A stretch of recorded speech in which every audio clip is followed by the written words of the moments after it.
So students, now we are studying chapter number 3, theory base of accounting, accounting standard and Indian accounting standard. तो अब हम पढ़ेंगे chapter number 3. तो सबसे पहले हम डिस्कस करेंगे accounting principles. So what is accounting principles? The set rules which defines the way accounts should be prepared are known as accounting principle. I repeat again, the set rules which defines the way accounts should be prepared are known as accounting principles. So accounting principles क्या होते हैं? वो rules जो define करते हैं एक वे accounts prepare करने का, उससे हम कहते हैं accounting principles. Generally accounting principles को GAAP भी कहा जाता है. क्या कहा जाता है? GAAP. GAAP का फुल फॉर्म होता है generally accepted accounting principles. I repeat again, accounting principles को कॉमनली क्या कहा जाता है? GAAP. It mean generally accepted accounting principles. चलिए अब हम डिस्कस करेंगे some characteristics of accounting principles. चलिए अब हम कुछ कैरेक्टरिस्टिक्स देखते हैं.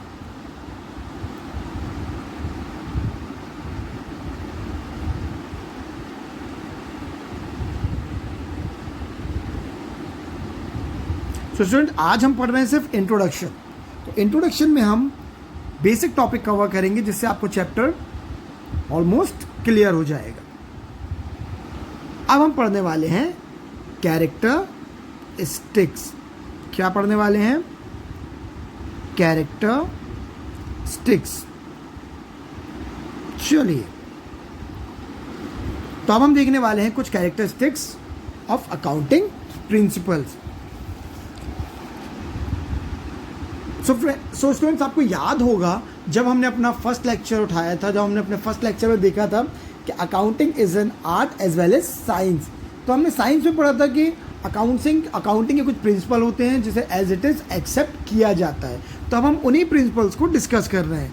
तो हमारा जो सबसे पहला प्रिंसिपल है वो है यूनिफॉर्म.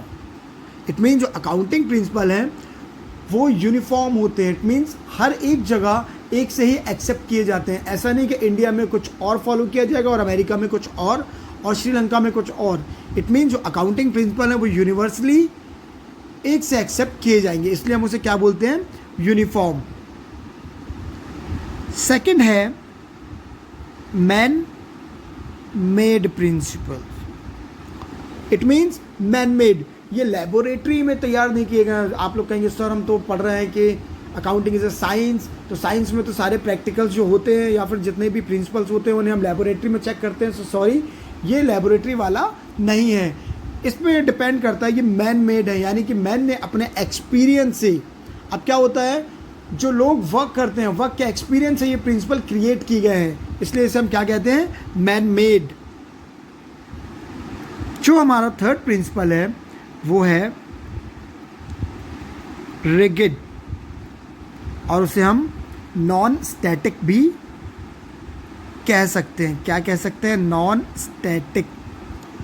इट मीन्स ये टाइम के साथ चेंज होते रहते हैं. अब हम ये नहीं कह सकते कि इट्स अ फिक्स्ड, एक बार जो प्रिंसिपल क्रिएट हो गया वो कभी चेंज नहीं होगा. अकॉर्डिंग टू टाइम इसमें लिटिल बिट चेंजेस होते रहते हैं. तो ये थे हमारे कुछ characteristics of accounting principles.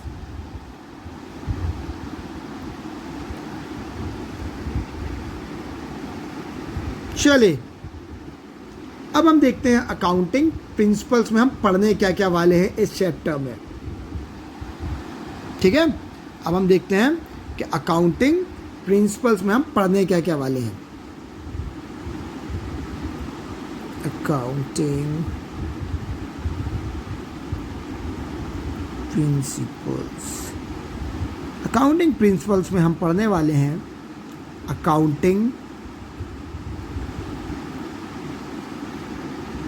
Concepts और अकाउंटिंग प्रिंसिपल्स.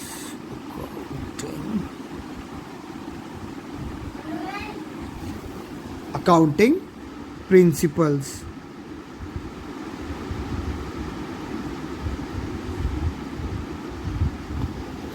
तो अकाउंटिंग प्रिंसिपल्स में हम क्या क्या पढ़ने वाले हैं, अकाउंटिंग कॉन्सेप्ट और accounting principles. So what is the difference between the accounting concept and accounting principles. जो हमारा अकाउंटिंग प्रिंसिपल होता है ये टाइम टू टाइम चेंज होता रहता है, लिटिल बिट चेंजेस आते रहते हैं, बट जो हमारा अकाउंटिंग कॉन्सेप्ट्स होते हैं वो फिक्स्ड होते हैं, वो कभी भी चेंज नहीं होते, ये ऑल टाइम एक से ही एक्सेप्ट किए जाते हैं, इसमें कोई भी चेंजेस पॉसिबल नहीं है। किसमें, अकाउंटिंग कॉन्सेप्ट में। और हमारे अकाउंटिंग कॉन्सेप्ट में हम क्या पढ़ेंगे, going concern concept, consistency, accrual, ये कुछ कॉन्सेप्ट होंगे जिन्हें हम इन डिटेल हमारे नेक्स्ट वीडियो में पढ़ेंगे। आई होप आपको समझ में आया होगा कि चैप्टर नंबर 3 में हम पढ़ने क्या क्या वाले हैं। सो अब नेक्स्ट लेक्चर में हम देखेंगे हमारे अकाउंटिंग कॉन्सेप्ट इन डिटेल। सो आज के लिए थैंक यू।